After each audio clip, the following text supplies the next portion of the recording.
out ko, no? Pero kining oras sa may igsoon, nakapalik bulawan ng oras. Dapat pa sa mga sultihan, times gold, no? Kay ang mga panahon yun na nga mo dahil ka, mo pakita ta o presenta ta sa magluhingon alang sa pagsimba sa atong buhay nga Diyos. No? May mga panahon siguro nga mabati ka o kabugnaw, pero ayaw ko balaka. Kaya ang Diyos na siya, mag-provide siya sa atong mga gusto nga makapot sa atong sa kinabuhi. No? May mga panahon siguro nga mabati ka o kamingaw bagha, no? Kaya gusto ka o ma-enjoy ka sa imong kinabuhi, pero ay ko pala ka na, kaya ang Diyos rin hatag o makatabang o magbutang kanimo mga pamagi alang sa nindot o maayong pagkinabuhi ngayong panahon na karon. Kung nga sa itong kinabuhi karon ng igsunan, nagkanan tao sinatian ng mga kalisdanan sa kinabuhi, pero ang kanan mga igsunan, dili na siya permanente nga masinatian nimo kung dili. Mabot kilang panahon, nga tagaan juga gihapon sa Ginoo, kalipay diha sa padayon sa imo pangalagad sa pagbuhi ng Dios. Wala ka mga oras sa may igsunan niya, kung punang time, nga milaw tas pulong sa Ginoo, nga kay pulong mo kay sa isa pud kini makatabang ka nato alang sa pagpalambo sa atong espirituhanon nga bahin mo na. Pero oras na maminaw ta kaniyo, no? Ila ka minuto ato kini matakamtaman ang mensahe sa pulong sa Ginoo nga makapa-inspired ka nato o makapalingon ka nato sa atong pagpadayon sa pangalagad sa Ginoo. Una, doon lang kayo bilang sunatan, kaya po mo diyan sa verse Samuel, no? 12, chapter 12, verse 22, no? Ako masahod kini yung sunod lamang kamo sa hilom. Sa 1 Samuel, chapter 12, verse 22, nag-ingon siya din sa 22, nag-ingon siya, kay dili isalikway sa Ginoo ang iyang katawhan tungod sa mahal niyang ngalan. Kay ikahimuot sa Dios sa Ginoo ang paghimo kaninyo ng iyang mga katawhan. Ang amutan, dinagod ikaw, mahal mo malangit nun, ikaw lamang o Diyos. Ang among manlalaban, ikaw lamang o Diyos. Ang among manluluwas sa among kinabuhi. Ikaw ang among isaligan ng buhi ng Diyos. Sa niya kami karon, nagapadayon sa among pagduol, pagsimba kanimo tungod kay gusto nang magkapot ang imong andam nga makaparangin para kanamo. Sa kanimo o Dios, nagsalit kami ng kaon na kami tanan makabaton gayon o nindot nga resulta sa among pagkinabuhi sa pagpadayon ng Ginoo. Salamat kini tanan sa pangalan ng Ginoong Hesus. Amen o Amen. Karon mo oras sa mga igsunan, no?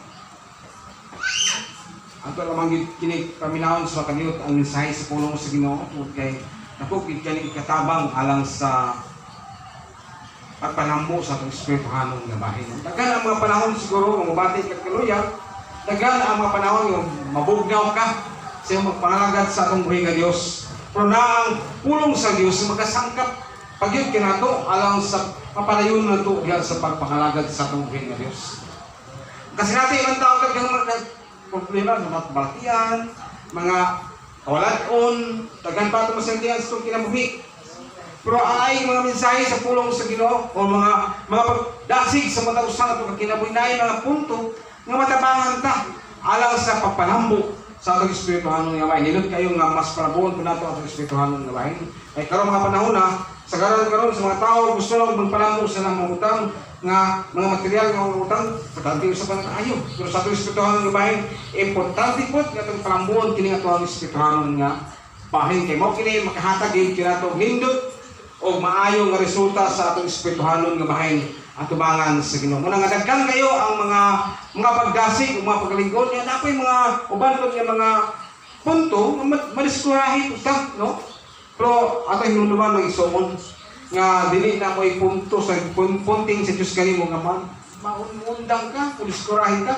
Tuod lamang sa butangan niabot sa imong kinabuhi nga mura ka og awan o paglaong. Muna nga dunay mga punto sa imong kinabuhi karon nga makuha nato kini og pagtulunan kini 1 Samuel chapter 12 verse 22, no? Ako rin siyang guluhan, timahan kini a Christian do in time of suffering, no? At naman, no? Nga kung siya buhat sa Kristohanon sa panahon sa mga pag-antos, no? Yung kasing gugunin na. Ay gyud pagantos kung mga lagad tas Ginoo, no? Sayo tayo kas mubulingon, abi ka ba to? Kung mga lagad kus Ginoo, hamog gaway ang akong pagpuyo, no? Ay kas mubulingon. Kaya sa una-una, ingon kasi imong pagpulingon. Ang sabay noon kini nga mga lagad kus Ginoo. Pag-antos pinanggon, dunahan pinamagian yung mga Kristiyana, no? Bis kay gusto kong malipay, ang sabay noon nga, titaan may noon ko, no? Kaya doon sa ito magpangalagad sa Ginoo, daghan gipakita angayan nga masabtan, angayan nga makapunan, angayan nga mahabawan, aron nga sa wahing mga adlaw, dili ba taon tama, malugi o magansi sa pag-abot sa niya sa mga pag-abot ang panahon na, no? Ato na makapitan niya, usag ka ng panahon na aron nga dili ta maabot nga mag-antos ta nga sa panahon kun makabantay ta, kung makahibalutas pag-ikyas, o maka-adjust tas kung kagulingon, o makapugungtas kung kagulingon, aron makalikay ta sa bingon nga sa panahon or sa time of suffering, no? So kinabuhi ka ng hinunong kuha ng alam ito, insekto ng bingon nga suffering, no? Ngayon lang, sama siya nga kasi nga mananap, o insekto, suffering manap. Ay nga po din nga lang nga insekto nga suffering. No, kung yang kana mukha na si mong pangit, no? Magbubati din mo ang mga katong sa mga kation mo kung sakdahan ka na kasi nga insekto, no? Sa atong kinabuhi usap, no? Sa atong pagpangalaga sa Ginoo, doon na po'y time na mag-antos ka. Dili na ito matramdaman kanunay ang kamugaway, na po rin tayo kamugaway ng matramdaman. Pero sa kalit lang nga po'y tistingan ko tas panahon nga mag-antos ka, no? Usawa man yung pag dumalas sa mong kagulingon, kung abot na anak kayo mo, usawa niyo yung kinabuhi, no? Yung kasi mong gulingon nila, ano ba'y pamaagi, usawa na ko na siya nga, dili na ko na siya no? Mas sinatian sa kong kinabuhi, no?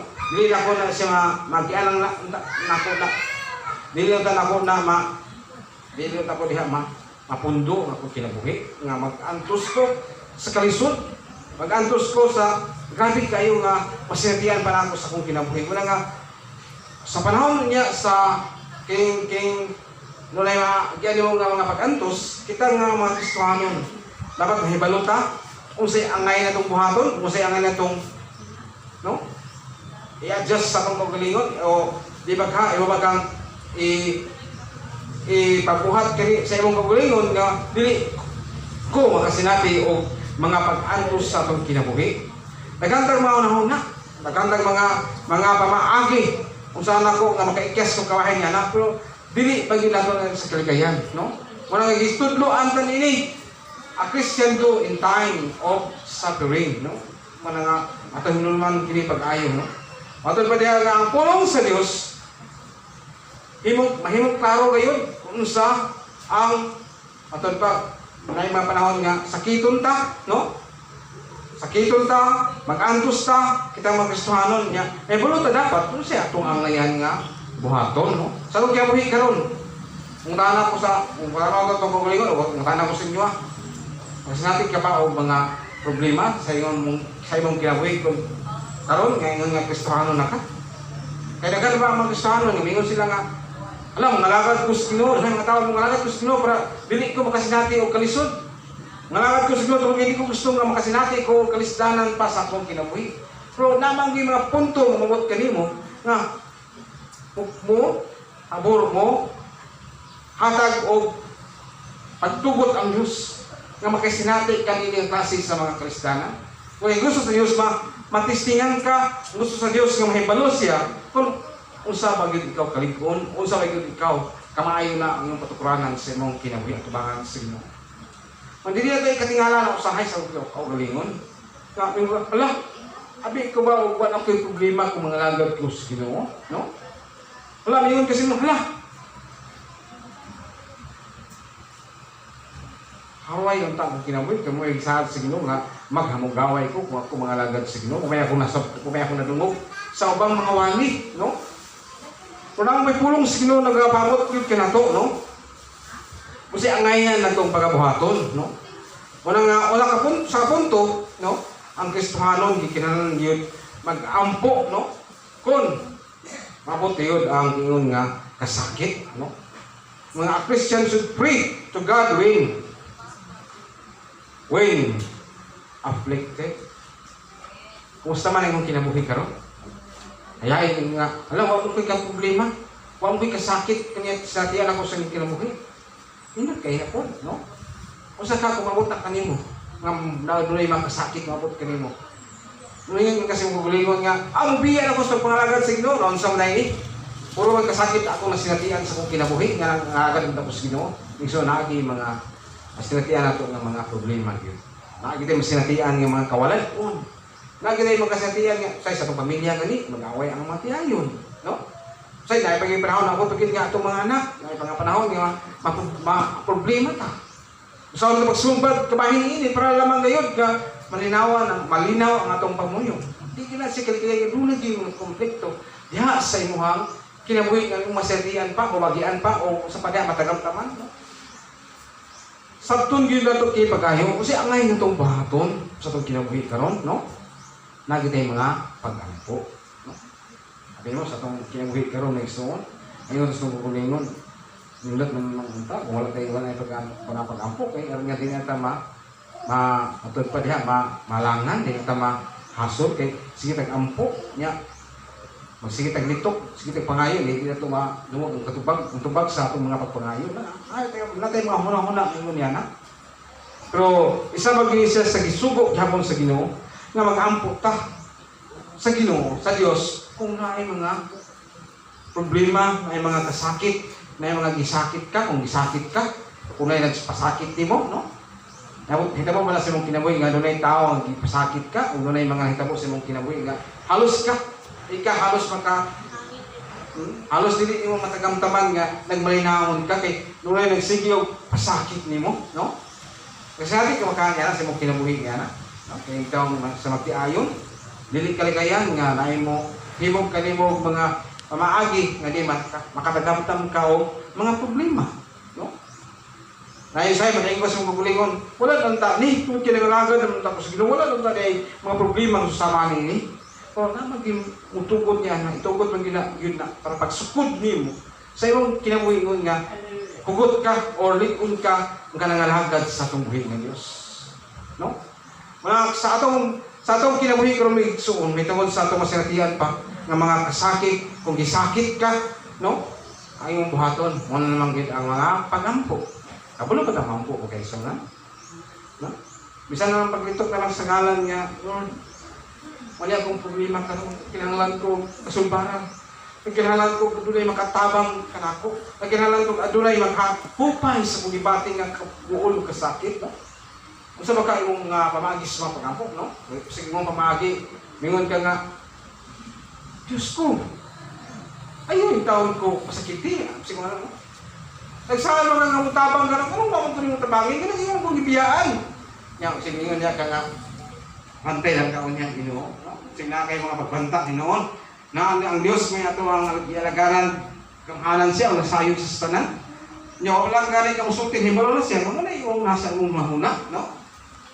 Kung galing ka niya, anak, yun ang Ginoo. Arang, ayay, hindi kong anak, yun ba? Labihan, yung tao, yung gadlungon ng Ginoo, no?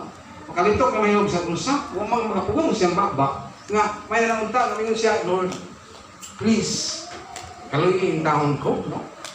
Ay mga pag-ampo sa dalang kasulatan, no? Mga tao sa Ginoo, ang uban, nagpakiluwi yun, no? Naghangyo sa Ginoo, unta, tabangan sa panahon sa kalisdanan. Unta, ipalayo ang daghang mga problema sa iyang kinabuhi. No? Sa itong kaugulingon, sa mga, kaya mabot pa sa itong kinabuhi nga kita mismo, sa kaugulingon, mabot ang panahon nga maratao, walang